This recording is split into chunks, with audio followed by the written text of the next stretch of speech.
bringing hope the world over. Hope Channel.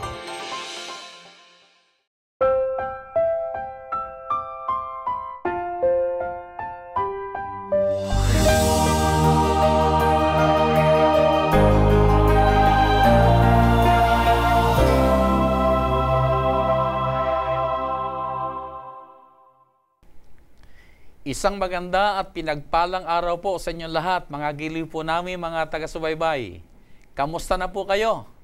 Sana po ay tuloy-tuloy kayo na pinagpapala ng ating Diyos sapagkat tayo ay palagi ang dumadako sa ating pag-aaral ng Kanyang salita. Ako pong muli ang inyong lingkod, Pastor Ben Casimiro, at sa ating pong muling pagtalakay ng ating leksyon sa linggong ito ay makakasama natin muli si Pastor Rudy Nepomuceno. Welcome, Pastor. Thank you, Pastor Ben. Purihin po natin ang Diyos at pasalamatan siya sa patuloy na karapatan na tayo mag-aaral sa oras ng pag-aaral. Tayo po ay dumako na sa ating ikasampung leksyon at ang ating pong paksa na tatalakayin ngayon ay may kinalaman sa pagdisipulo ng mga bansa. Pagkatapos po ng leksyong ito ay tayo ay magkaroon ng pagpapatunay na ang Diyos ay hindi nakalimita sa kanyang pakikitungo sa isang bansa lamang o sa isang uri lamang ng tao. Manaka pa makita natin na ang sa Diyos ay walang pagkakaiba ang tinatawag na Aprikano o Amerikano o Europeano, na dito makita natin sa ating pag-aaral na sa Kanya ang lahat ay patnay-panday.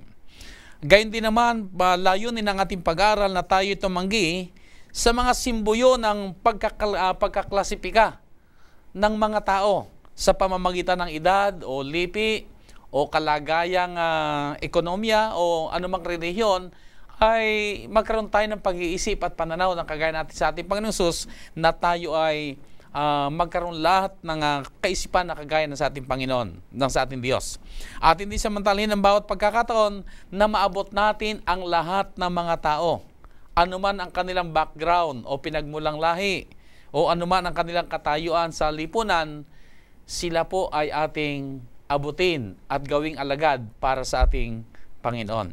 Bago tayo dumako sa ating pag-aaral, tayo muna po ay tumunghay sa isang panalangin na papangunahan tayo ni Pastor Nepomuceno. Tayo po'y manalangin.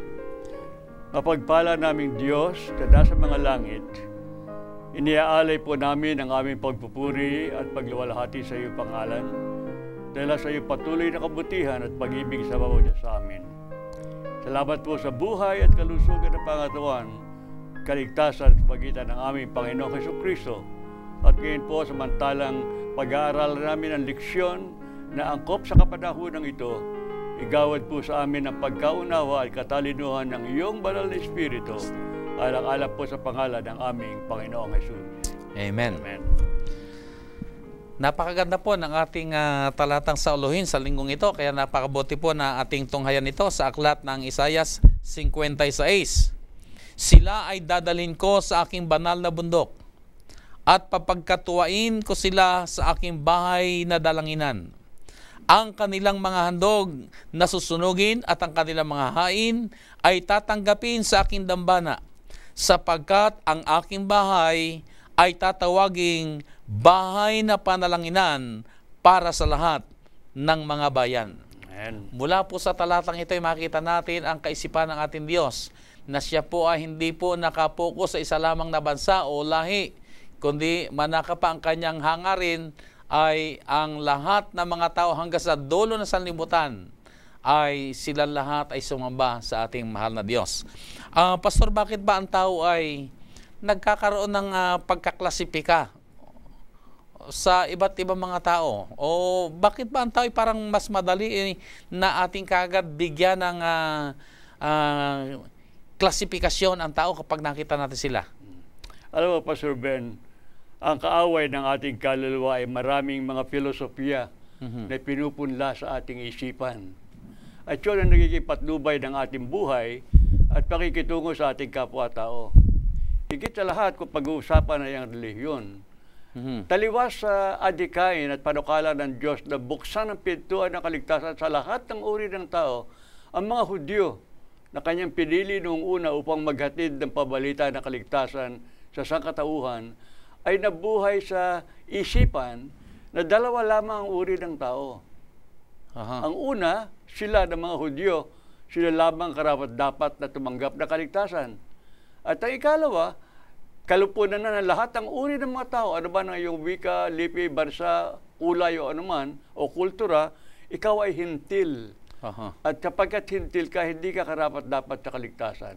So, ang kalagayan ng tao ngayon bilang pansariling isipan ay yung hatulan ng kanyang kapwa. Ako ay Hudyo, ikaw ay hintil, hindi ka karapat-dapat sa kaligtasan. Binibigyang hatol agad at binibigyang kulay ang paraan ng kanyang pakikitungo sa kanyang kapwa-tao. So, dito nagkaroon ng ibang kaisipan ang mga Israelita o mga Hudyo. Hindi lang kaiba, taliwas talaga. Taliwas. Kaya ang panukala ng Panginoon, ibinigay sa kanila ang katotohanan, hindi para kanilang sarilinin, kundi para sila yung maging kasangkapang maipadala ang kaligtasan ito, ang pabalitang ito, hanggang sa dulo ng sanlibutan. Yes. At isipin nila, Pastor Ben, inilagay ng Diyos ang Israel sa isang dako na kung tawagin ay Highway of the Kings. Daanan ito ng mga hari. Lahat ng mga tao na magagaling sa Europa, sa silangan, patungo sa Africa, ay kinakailangan dumaan sa lupain ng Israel, sa Palestina. Kaya nga't lantad sila sa lahat ng uri ng kultura at mga basa at mga wika. Kaya nga't binigyan sila ng tanging karapatan at pagkakataon na sila'y gamitin para liwanag sa lahat ng mga bansa. So, nabanggit nyo kanina, dalawang uri lamang ang tao sa kanilang panahon. Ito yung kanilang pananaw, ano? Kapag yung Hudyo at saka hindi Hudyo. Pagka hindi Hudyo, ang tawag doon ay hintil. At kapag hintil, walang kaligtasan. Yes. At walang pagkakataon sa Diyos. Bakit kaya sila nagkaroon ng ganitong kaisipan? Masyadong very exclusivistic sila. Makasarili, maging mapakanya. Kami lamang ang kaligtasan, kami lamang ang pinili, kami lamang ang karapat-dapat sa kaligtasan. Yung iba, lalo na nga kapag pumasok yung isipan ng Hudyo at Samaritano na mapag-aaralan natin, ay talagang itsapuera pagka hindi ka kasama sa lipi o sa lahi ng mga Hudyo. Okay, ito yung nabanggit nyo na rin lang, Pastor, yung tungkol sa mga Hudyo, yung kanilang mga pananaw. Ito na yung kanilang pananaw sa panahon ng ating Panginoong Hesus. Yes. Pero kung ating pag-aaralan ang banal na kasulatan, lalo tigit sa Lumang Tipan, napakaraming mga propeta ang nagpahayag ng mensahe ng ating Panginoon na ipinapaabot niya na ang kaligtasan na maliligtas hindi lamang mga Hudyo, kundi maraming pagkakataon ang mga propeta ay nagpahayag na maging ang mga hintil ay meron din kaligtasan. Yes. So, paano natin nire-reconcile ito na nariyan naman ang paggabay ng mga propeta? Bakit nanatili pa rin sila sa kalagayang ang Hudyo lamang ang may kaligtasan at may karapatan sa Diyos? Kung babalikan natin ang original na isipan ng Diyos at original na kalagayan ng Israel, dati isang bansa yan, di ba? Pero nung kapanahonan ni Haring Solomon, nung mamatay siya, nahati ang bansa. Nahati ang Karen sa dalawa. Yes, naging norte ay Israel sa pangunan ni Rehoboam. Ang sur, ang timog ay Huda sa pamumunan ni Jeroboam. Ang nangyari ay inatsapuera ang mga Samaritano. Sa Samaria ang sentro ng kaharian ng Northern Kingdom ng Israel.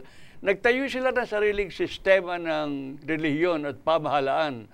Ayaw papuntahin ng mga taga-Huda ang kapatid nila mga Samaritano doon sa Jerusalem upang sumamba sa templo. Kaya ginawa ng mga Israelita, nagtayo ng sariling sistema, nagtayo ng sariling templo doon sa bundok ng Gerizim at doon nagpasimula ang pagkakahidwaan ng dalawang magkapatid na ito na isang bansa dapat nahati sa dalawa. Kaya makita natin ang bunga, ang punot dulo ng ganito mga isipan ng pagkakabahabagi at pagkakahiwalay ay pagmamataas. Wala ang pagkababaang loob, wala ang pagpapatawad, kundi ako'y nakakaangat sa iyo, I'm holier than thou, mas banal ako sa iyo, ako'y pinili, ikaw ay hindi, ako lamang karapat-dapat sa kaligtasan. Okay, sa maling sabi ay ang kaisipan nitong mga Hudyong ito ay talagang paghiwalay at ang gusto nila sila lamang.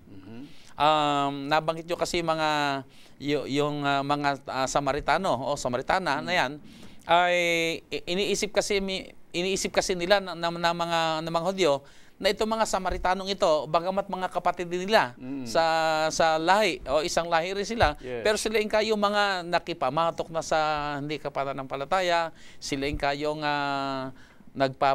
yung bang tumataliko sa Diyos, gumagawa ng masama, ay gusto nilang humiwalay doon at para bagang yun nga, yung binanggit mo kanina na holier than thou attitude, na para bagang ay kayo'y marumi na kayo, kami ang mga banal. So nandoon ngayon yung pagiging naging exclusive sila. At sa takbo ng kasaysayan, bagamat ang Huda at saka ang Israel ay parehong bumulusok sa kasalanan, mas mabilis ang pagbulusog ng Israelita. Sumamba sila kay Baal, sa iba't ibang uri ng Diyos-Diyusan ng Northern Kingdom. At naghahandog sila ng kanilang mga sanggol kay Molech. At sila ay gumawa ng iba't ibang katapalasanan, lalo na may kinalaman sa araw ng Sabat ay kanilang niyurakan. Kaya nga sa kasaysayan, sa takbo ng kasaysayan at pagbulusok sa kasamaan at kasalanan, nakita natin na mas mabilis ang naging pagbulusok ng Northern Kingdom ng Israel kaysa sa Huda. At ito rin nag-iisang dahilan kung bakit tumaas lalo ang national pride, pambansang pagbataas ng bansang Huda.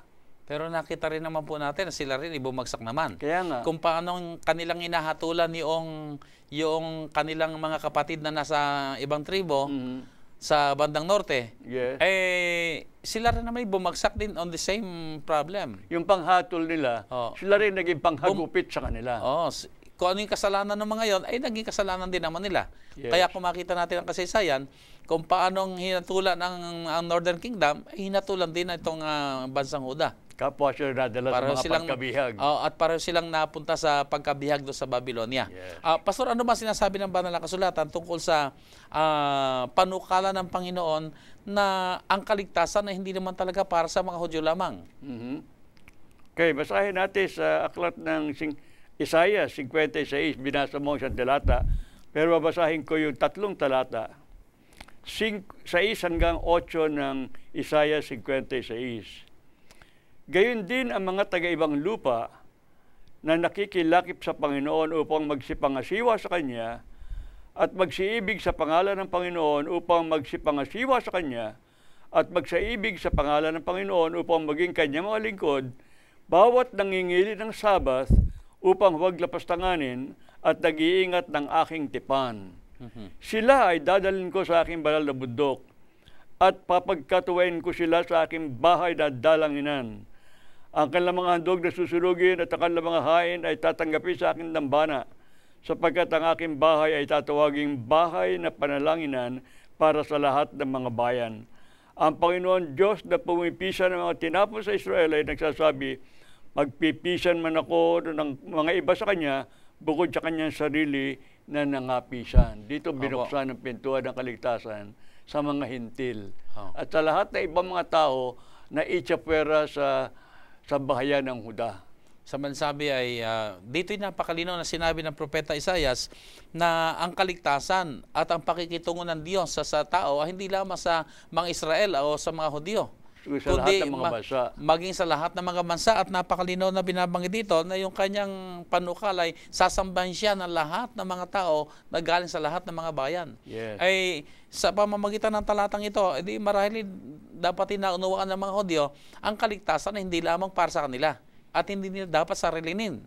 Kundi nandito ang panukala ng Panginoon, iabot sa iba, sa ibang mga bansa, sa ibang mga bayan, sa ibang mga lipi, ang dakilang pagliligtas na hangad ng Diyos. Maraming mga advantages ang ibinigay ng Diyos sa Israel. Upang ito'y maging kasangkapan nila, resources nila, upang sila'y maging misyonero sa mga bansa na makakakilala sa kanilang kalwalhatian.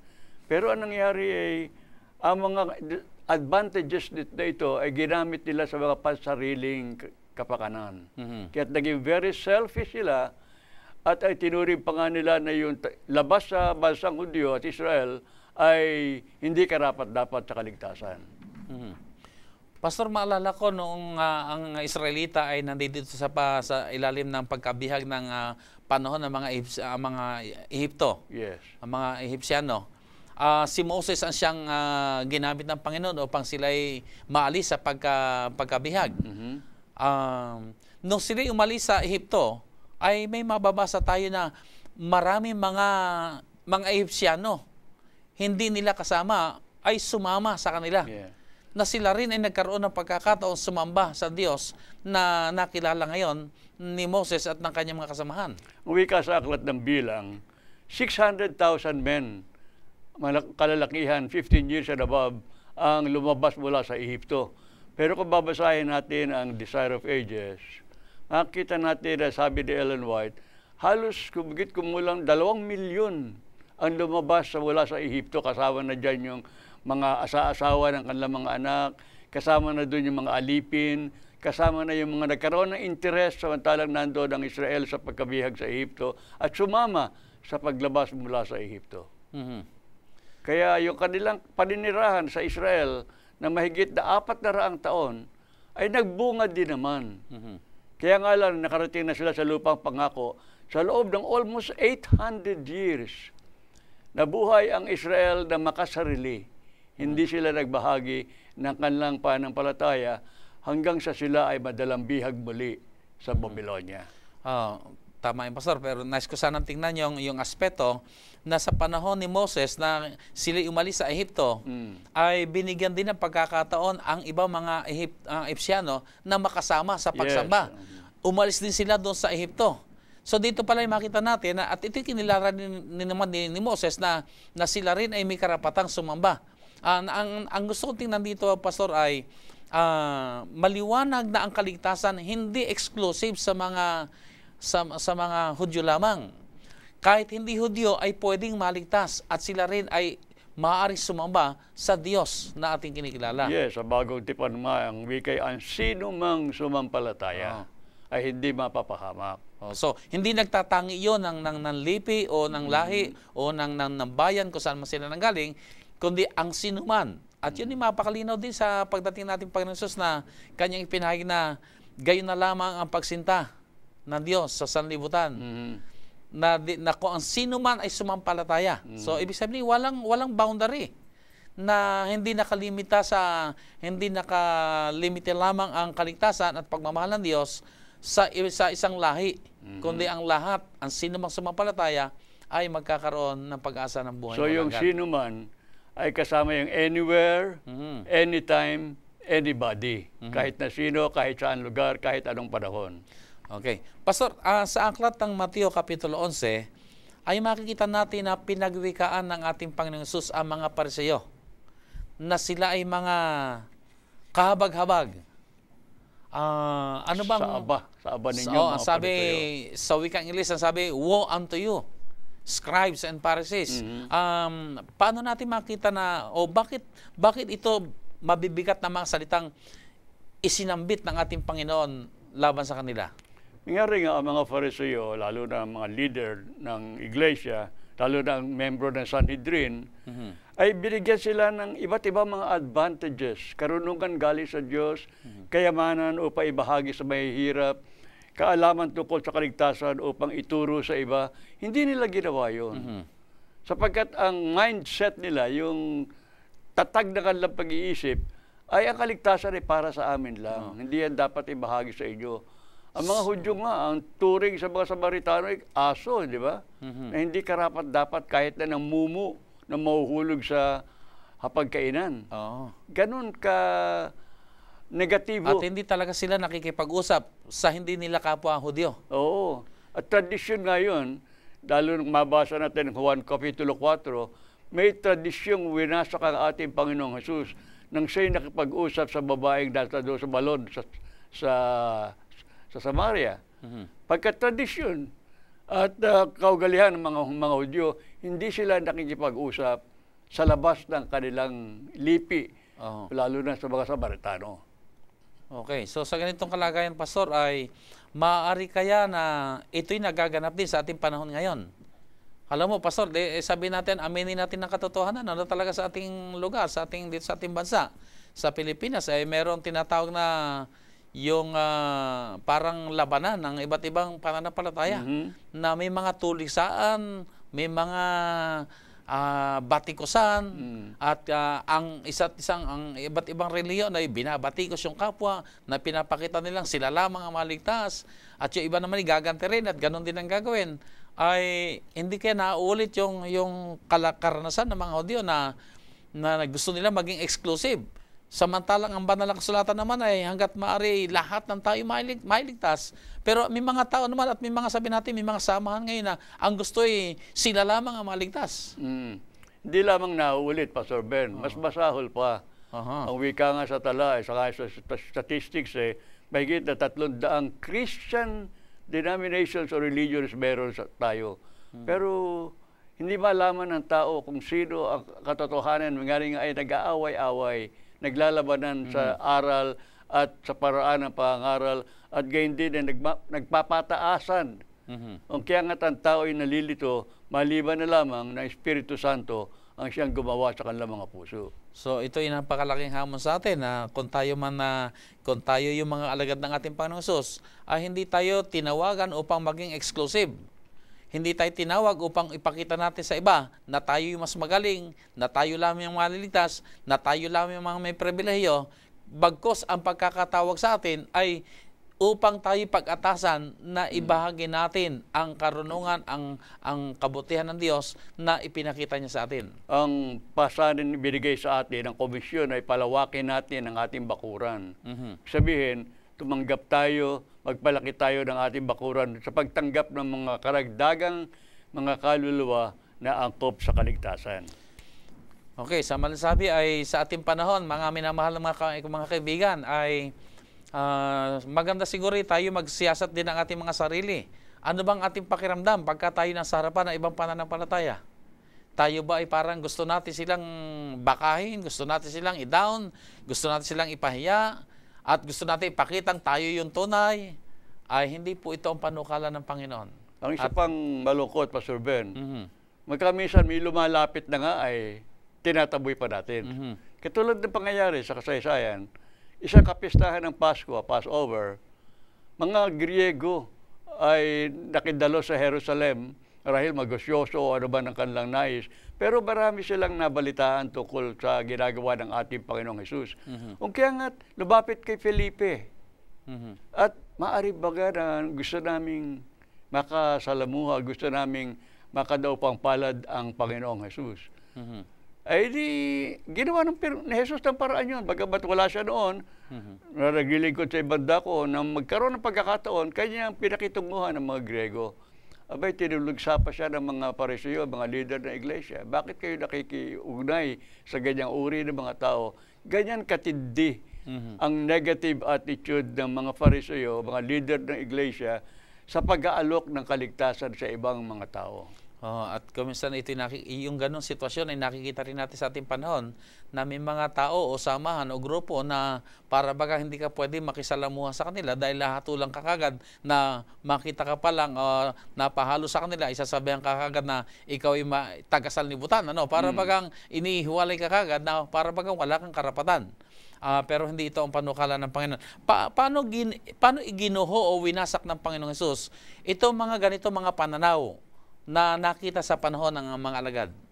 Dahil ko bumalik tayo. Na ito yung mga umaakay upang magkasalip na mapalapit ang tao sa Diyos, ay sila'y maitaboy pa.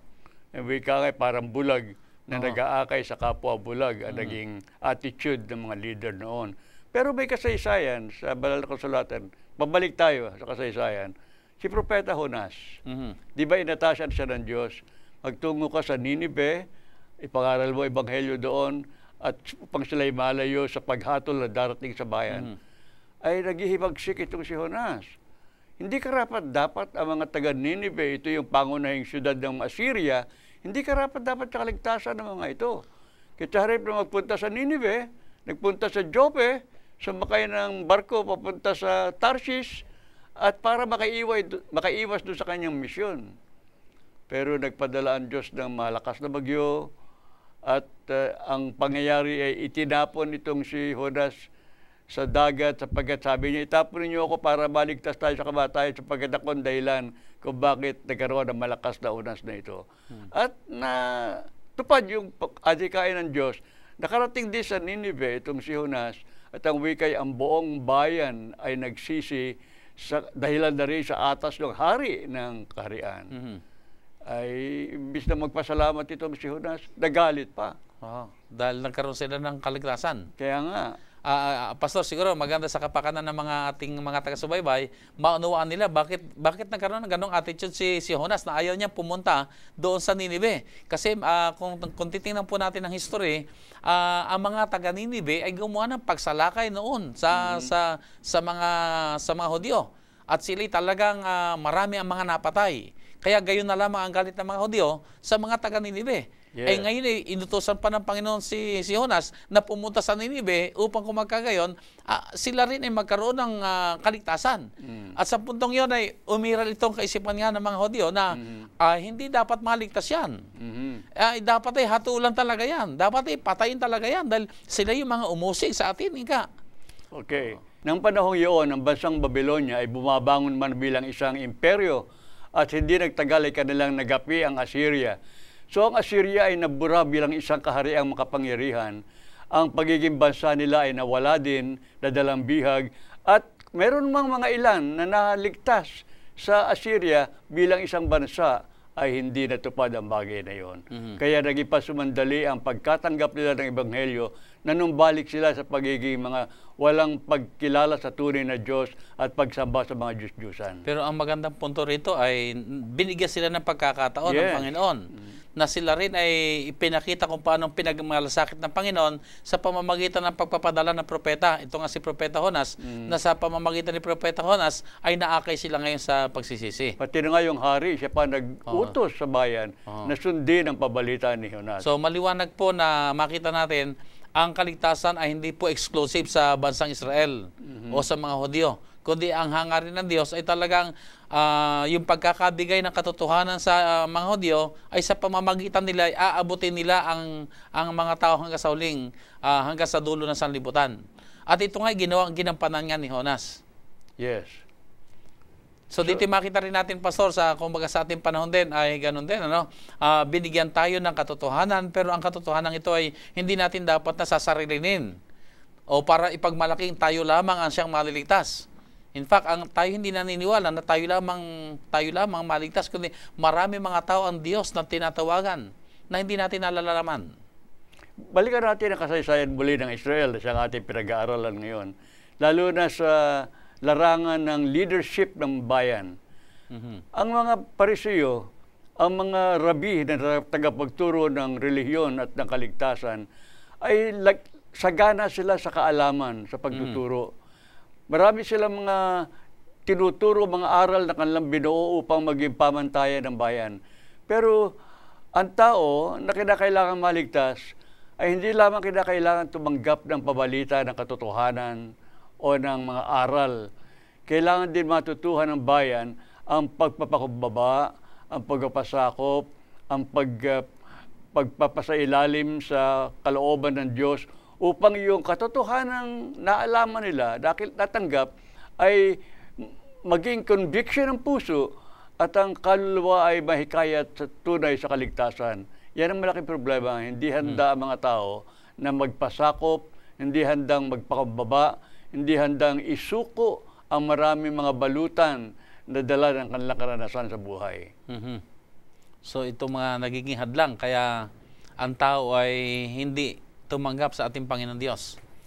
Pastor, paano ipinakita ng ating Panginoon Jesus na ang Diyos at ang kanyang kaligtasan at itong kanyang ebanghelyo ay pangbuong sanlibutan at hindi nakalimita lamang sa isang grupo ng mga tao? Alam mo, nagtanong ang ating Panginoon sa araw, sino ba ang inyong kapitbahay? Sino ang inyong kapwa? Kasabay ng tanong ay nagbigay siya ng talinhaga. Talinhaga ng isang taong nasalanta sa daan. Yung kasing karsada, yung lansangang mula Jerusalem pababa ng Jericho ay mapanganib. Hindi lamang maraming mababangis na mga hayop at mga fiery serpents na nagkalat dyan, kundi maraming mga brigands, maraming mga masasamang loob na nang-hold up ng maraming mga tao. Merong isang Hudyo na nasalanta at talagang iniwan ni halos patay na, nag-aagaw buhay na. Dumaan isang saserdote, isang Hudyo, iniwasan niya. Dumaan na isang Levita, iniwasan din niya. Dumaan ang isang Samaritano. Ang Samaritanong ito nakaaway ng mga Hudyo at halos ang palagay sa kanya isang aso na hindi karapat-dapat sa nahuhulog ng mumo na pagkain sa mesa, ay kanyang tinulungan, dinala sa bahay patuluyan upang maalagaan, nag-iwan ng salapi upang yung kapakanan ng nasalantang Hudyong ito ay mabigyan lunas. At sabi niya, pagbalik ko, kung kulang pa yung aking binigay sa iyo, ay pagkakaloob ko sa iyo. Ito ang kahulugan ng pagiging kapwa. At yun ang iniwang leksyon ng ating Panginoon sa atin. Sino ba ang ating kapwa-tao? Wala sa kulay, wala sa wika, wala sa lipi, wala sa bansa, wala sa klase ng uri ng tao, kundi ito ay nasa kalagayan ng taong nangangailangan at tayo naman ay merong karapatan, pagkakataon o may kakayahan man tayo na tumulong sa ating kapwa-tao. Ang kapwa natin ay yung taong nangangailangan ng ating tulong. At sinabi na ating Panginoon Jesus na ibigin mo ang iyong kapwa. So, hindi tinutukoy kung anong uri siya ng tao, kung anong lahi, kung anong kulay niya, anong lipi niya. Siya'y tao na nangangailangan ng tulong, ay di tutulungan natin. At ito ang atas sa atin ng Panginoon. Kaya nga doon sa pasanlibutang gawain naman, ng atas ng Panginoon ay humayo kayo sa buong sanglibutan. Ipangaral ang mabuting balita, ang Ebanghelyo, sa lahat ng wika, ng lipi, ng bansa, at anumang uri ng tao ay dapat na mapahatdan ng pabalita ng kaligtasan. So ano pa ang makita natin na binigyan diin ng ating Panginoon Jesus upang ipakita na ang kanyang Ebanghelyo ay para sa buong sanlibutan? Paano niya ito binigyan pa ng diin? Pumili siya ng unang-una, 12 alagad, di ba? Sinanay niya ito pagkatapos ay sinugo ng dalawa. At 7 months before the crucifixion, pumili uli siya, tagsanay ng 72 o 70. At yun ay sinugo din na dalawa, binigyan ng kapamahalaan, kapangyarihan, di lamang para maglaganap na Ebanghelyo, kundi wika ngay yurakan ng mga ulupong, at binigyan ng mga kakayahan. Nagpalayas ng demonyo, nagpagaling ng mga may sakit, at binigyan sila ng mga kapangyarihan at kakayahan upang ang pabalita ng kaligtasan ay kanilang maisakatuparan. So, ang Diyos hindi lamang pumili, nagtalaga, nagsanay at saka nagsugo ukol sa Ebanghelyo. At may dagdag ko pa dyan, Pastor, nung si San Pablo ay kinilala niya na siya tinawag upang tanging maglingkod sa mga hintil. Hintil. So dito makita natin na ang kaligtasan ay hindi lamang sa mga Hudyo, kundi hanggang sa mga hintil. Pero Pastor, kung papansinin natin sa banal na kasulatan, hanggang sa ating panahon ngayon, parang medyo nabaliktad eh. Yung may mga Kristiyano naman ngayon na tinitingnan nila ang iba na wala rin kaligtasan. Walang kaligtasan ng Hudyo, walang kaligtasan ng ang ibang relihiyon, maliban doon lang sa kanila. So parang lumipat yung ugali ng yung mga pananaw ng mga Parsiyo sa ibang mga panahon natin ngayon na may ganung pag-iisip na nagiging exclusive. Na parang kung hindi ka namin kasama, wala kayong kaligtasan. At sila lamang ang maliligtas. Wika nga ang gulong, paikot-ikot lang yan. History repeats itself. Kaya yung nangyari sa kapanahunan ng mga alagad noong una, kahit sa kapanahunan ni Jesus, nagaganap din kayo dyan. At magpapatuloy hanggang sa wakas na sanlibutan. So ito isang napakagandang paalala sa atin lahat, mga minamahal natin mga taga-subaybay. Tayong lahat ay tinawag ng Panginoon upang kanyang maging alagad. Subalit sa pagiging alagad, hindi ito isang pribilehyo lamang na ikaw ay masabing alagad ng Panginoon at tagapagmana ng kanyang kaharian. Kundi tayo pinag-atasan, tinawagan tayo dahil meron tayong misyong gagampanan. Ang pagkakahirang sa atin ay meron tayong misyong gagampanan. Kung titingnan natin ang mga Hudyo, meron silang tinawag ng Panginoon upang gumanap ng isang napakahalagang misyon, pero nabigo ang Panginoon sa kanila. Maaari kaya mga kaibigan na tayo rin ay dumating sa ganong kalagayang tinawag upang gumanap ng isang mahalagang misyon, ay sa halip na magmisyon ay sasarilinin natin ang ating tinanggap na pagpapala at sasabihin natin, basta kami lang maligtas. Maaari kaya nagkakaroon din tayo ng ganitong kaisipan. Kung tayo ay halimbawa ayaw humayo, ayaw pumaroon sa ating mga kapwa upang sila maging alagad din ng ating Panginoon, hindi kaya nagiging kagaya rin tayo ng mga Parsiyo, ng mga Hudyo na sinasarili lamang ang kaligtasan? Alam mo, Pastor Ben, nagbigay ang Diyos ng isang napakagandang tanawin sa Apokalipsis 14, yung tinatawag nating pabalita ng tatlong sinugong anghel. Sa simbolo, ang pagpapahayag ng ebanghelyo ay nasa larawan ng tatlong anghel. Pero hindi aktwal na mga anghel ito. Wala tayong makikita mga anghel na lumilipad sa hipapawid At nangangaral. Ito'y kumakatawan sa bayan ng Diyos na may dalawang katangian. Una, ang bayan ng Diyos ay yung unay tumanggap sa ating Panginoong Hesus bilang tagapagligtas. Kaya Savior ang pagkakilala sa ating Panginoong Hesus. Ang ikalawa, sila din yung bayan ng Diyos na matapos tanggapin ni Jesus bilang Savior, ay kinikilala siya bilang Lord, bilang Panginoon. At ang gawain ng Panginoon ay mag-utos sa kanyang mga alipin.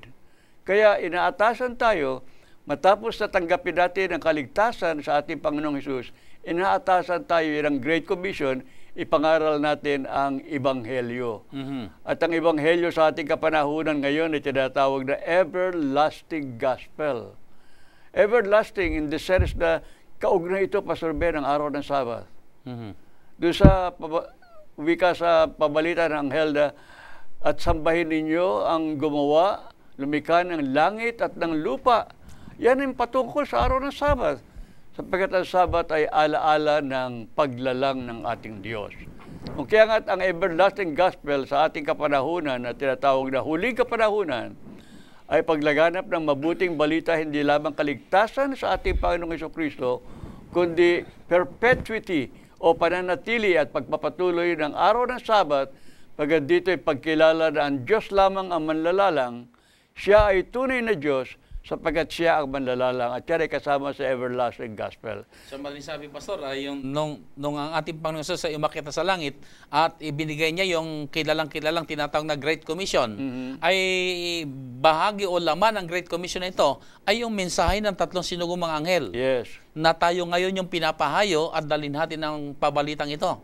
At nakapaloob din naman sa pabalitang ito yung everlasting gospel, at nakapaloob dito, kasama na rin dito yung pagsunod sa kanyang kautusan, at pag-iingat ng kanyang, kasama na rin doon yung pag-iingat ng ikaapat na utos. Yung aspect ng everlasting, kaya everlasting ito, Pastor Ben, ang Sabat kasi ay itinatag sa paglalang, di ba? At kahit sa bagong langit at bagong lupa, sa bagong creation na isasagawa ng ating Panginoong Hesus, mananatili ang araw ng Sabat. Kaya ang everlasting gospel ay merong anyo ng pagpapanatili, hindi lamang ng kaligtasan, kundi higit sa lahat ay pagpapanatili ng araw ng Sabat, pagkakilala ng tunay na Diyos doon sa bagong langit at sa bagong lupa. Yan ang mabuting balita. Okay, so napakaganda po na itong mensaheng ating daladala na everlasting gospel ay nakapaloob dito yung pagsunod natin sa kanyang kautusan. At nabanggit nyo na rin, Pastor, yung Sabat, nakapaloob talaga rito sa everlasting gospel, na itong Sabat na ito, hindi ito yung sinasabi kasi na iba na nung mamatay ang ating Panginoon Jesus ay yun na. Yun na raw yung everlasting gospel. At hindi na kailangan pa ang sumunod pa sa kautusan sapagkat ang tao inaligtas na. Pero hindi po gano'n na sinasabi ng banal na kasulatan. Pastor, ano pang inyong masasabi tungkol sa ating paksa na may kinalaman sa pag-aalis ng mga limitasyon upang kumagkagayon ang lahat ng mga tao sa buong sanlibutan ay magkaroon ng kaligtasan? Ang kaligtasan ay hindi inbensyon ng tao. Ito ay banal na panukala ng Diyos. At sapagkat Diyos ang may akda ng kaligtasan, at siya rin ang nagsagawa ng lahat ng mga bagay kaugnay ng kaligtasan, at siya rin ang nagsugo ng bugtong na anak upang siyang maging persona ng kaligtasan, ang kaligtasan ito ng mabuting balita ay maisasabalikat lamang natin hanggat ang ating kapwa na ating nakikilala, kapitbahay, kaibigan, kasama sa trabaho, sa negosyo, kaeskwela, o kapitbahay o anuman, ay kinikilala natin bilang isa na kandidato sa kaligtasan. Walang exempted. Bawat isa, anuman ang kalagayan, mayaman, dukha, marunong, mangmango o anuman, ay kandidato sa kaligtasan. Okay, maraming salamat, Pastor. So, minamahal namin mga taga-subaybay. Ating pong tinalakay ang mensahe ng ating Panginoon na tayo lahat ay magdisipulo sa buong sanlibutan. Wala tayong pipiliing tao, kundi lahat ay tingnan natin na silang lahat ay kandidato sa kaligtasan. Napakaganda po ng sinasabi sa ating leksyon na ang ating Diyos ay pangbuong sanlibutan. Siya ay Diyos ng lahat ng mga tao. At ang kaisipang itinuturo sa atin ay huwag po tayo magkaroon ng pag-isip na tayo lamang ang maliligtas. Ang hangad ng ating Diyos tayo humayo at ihayag natin ang pabalita ng kaligtasan at hangarin nating hindi lamang tayo maligtas, kundi mas marami pa ang maging handa na sumalubong sa pagdating ng ating Panginoon. So mga minamahal namin mga taga-subaybay, sana po ang ating pag-aaral ay umakay sa atin na tayo ay humayo at gawing alagad ang lahat ng mga bansa. Sa ating pong pagtatapos, tayo po'y dumako na sa ating panalangin.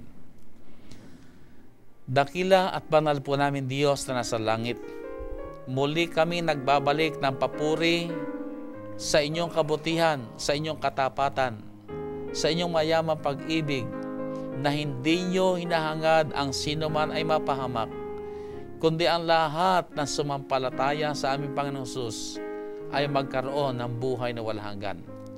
Narito kami, Panginoon, at nagpapasalamat din po sa karapatan na inyo pong ibinigay sa amin kami maging bahagi ng inyong nagtatapos na gawain. Ang gawain po ng kaligtasan ay sa inyo. Subalit pinapasalamatan namin, kami inyong tinawag upang kumagkagayon. Ang inyong pabalita ng kaligtasan ay amin pong maibahagi sa lahat ng mga tao sa buong sanlibutan upang kumagkagayon maalaman nila na kayo ang Diyos ay may magandang panukala na kami ay hindi mapahamak, kundi ang kami lahat ay magmana ng buhay na walang hanggan. Panginoon, pagpalain po ninyo ang lahat ng inyong mga lingkod. Kami lahat na nagkaroon ngayon ng pagkaunawa ng inyong banal na pabalita. Papag-alabing kami, Panginoon, sa pananampalataya. Lukuban kami ng banal na Espiritu at siya magbigay sa amin ng lakas at tapang. Humayo at gawing alagad ang lahat ng mga tao sa buong sanlibutan para sa inyong kapurihan at sa inyong kaluwalhatian. O banal na Diyos, minsan pa sinasamo po namin sa inyo. Igawad niyo sa amin ang inyong mayamang basbas. Pagpalain niyo po, Panginoon, ang mga taga-subaybay naming sa mga sandaling ito ay nakatunghay. Patungan sila, Ama, ng inyong mapagpalang kamay. Papag-alabin sa pananampalataya, sa pag-ibig sa inyo. At ang kami po, Panginoon, patuloy na magkaroon ng maraming mga karapatan, maglilingkod sa inyo, magtatapat sa inyo, at masumpungan namin ang kagalakang kayo, O Diyos, nag-ahari sa aming mga buhay. At kami po, Panginoon, ay nagiging kapakipakinabang sa inyong kaharian. Salamat po, Ama, na inyong tinugon ang aming mga dalangin. Alang-alang po ang lahat sa dakila at banal na pangalan ng aming Panginoong Hesus. Amen. Amen.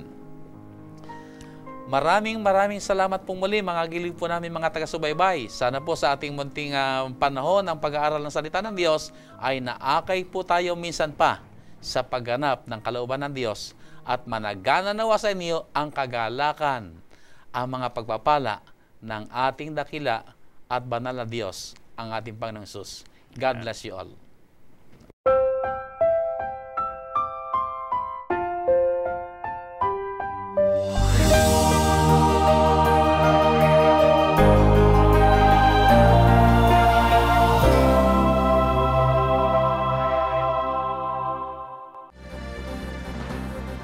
Presenting the best news in the world. You're watching the Hope Channel. Welcome to IS Graduate School and Seminary. Operated directly by the General Conference, offers master's and doctoral programs, theology, business, and education, a master's of public health. Join the students on this beautiful tropical campus right in the Philippines.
We are people, and we love to get connected.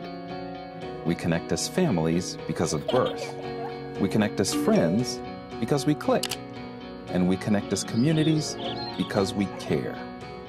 Seventh-day Adventists are people who connect in communities called congregations, which in turn connect to form conferences, who connect together to form unions, divisions, and the General Conference. Why do we connect? It starts with a connection to the Creator, who invites us on a spiritual journey. When we journey together, we can help each other along the way. This journey is a journey of a lifetime, and as we learn and grow, life becomes filled with meaning and purpose. Our greatest joy is in helping others along the way. Wherever you are on your journey, we believe that we have something to offer that can make your life more whole. So the next time you see a Seventh-day Adventist, remember, you're not looking at someone who stands alone. They are connected to a world church that has 18 million members, gathered in 13 divisions, comprised of 122 unions, formed by 600 conferences, serving in 140,000 congregations in 208 countries, who worship in 924 languages, and they all want to connect with you.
Simple question.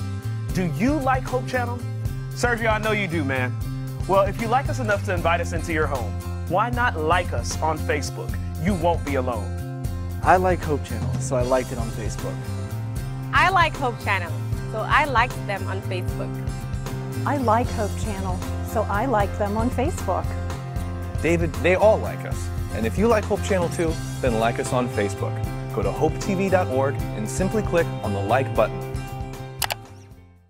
Hope Channel viewers are loyal, encouraging friends and neighbors to watch. Why? Our viewers believe that Hope Channel not only enhances living, but changes lives through its compelling lineup of programs. Documentaries take subscribers around the world and back through time, visiting places where history was made. Fascinating biographies open up the lives and times of people who made a difference. Travel programs transport the viewer around the world, demonstrating how people work together to make a better planet. Inspirational programming challenges viewers to experience the joy of discovering faith values and offer spirituality as an important part of a balanced lifestyle. Health and lifestyle programs teach disease prevention and make healthy living simple and attractive. Hope Channel programs provide invaluable support for developing healthy relationships and strong communities. Welcome to donor-supported Hope Channel. You are cordially invited. Every Saturday, Seventh-day Adventists around the world meet together to worship God, and we invite you to join us in Sabbath worship. The first part of our worship service focuses on in-depth group Bible study. We call this the Sabbath School. The Divine Worship service features the Bible preaching service led by the pastor or a local elder. The entire service features prayer, enthusiastic singing, music, and fellowship. We extend a warm invitation for you to join us.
people that are sick so they can get better.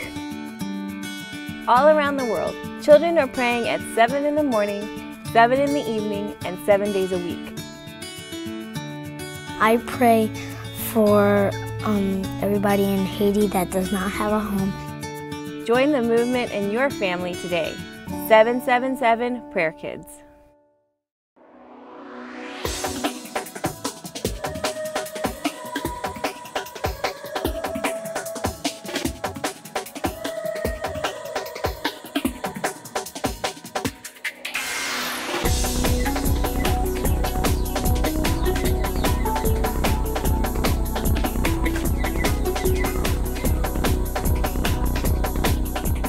Have you ever wondered if all the money spent on television is worth it?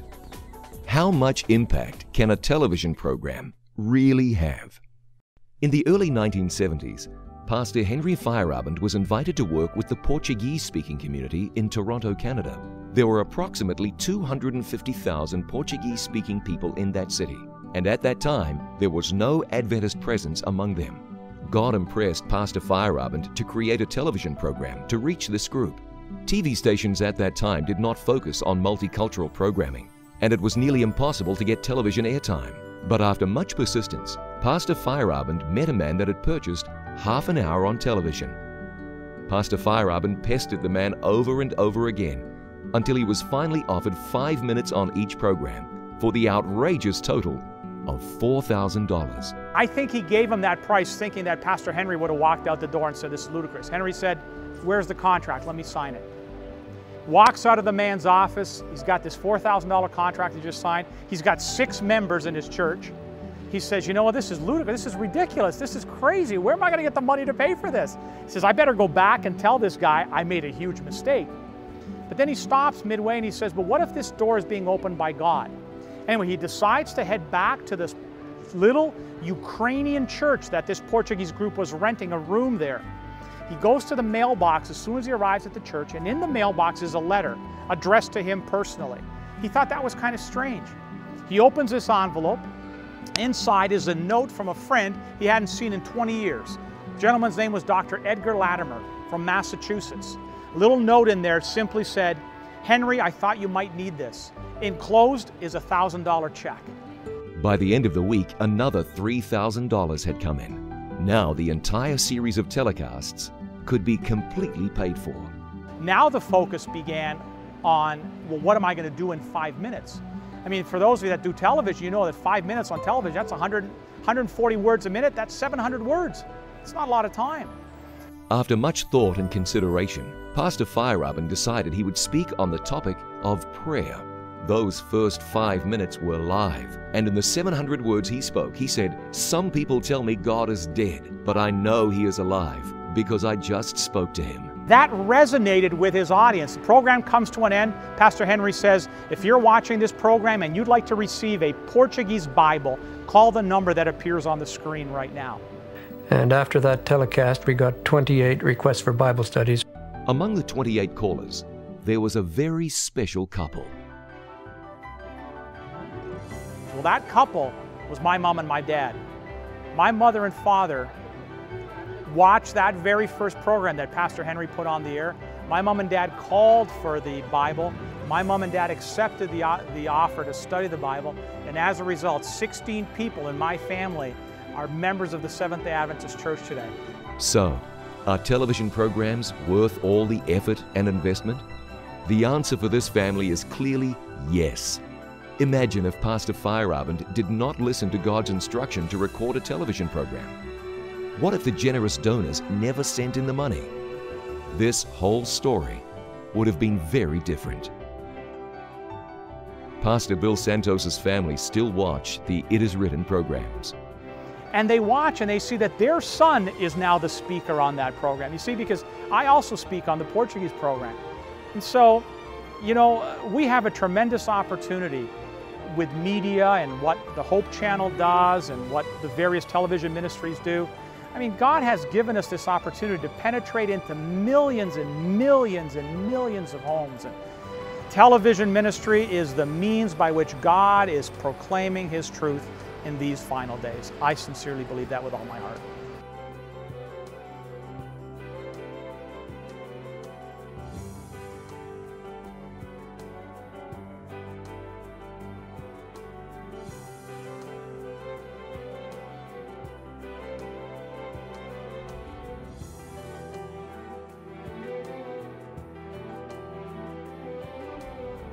When I go to sleep, I pray for Jesus to help me not to have bad dreams. Pray for my grandpa because he is in cancer right now. I pray I don't want to get sick anymore. I pray for my family. Please pray 7 in the morning, 7 in the evening, and 7 days a week. We are people, and we love to get connected. We connect as families because of birth. We connect as friends because we click. And we connect as communities because we care.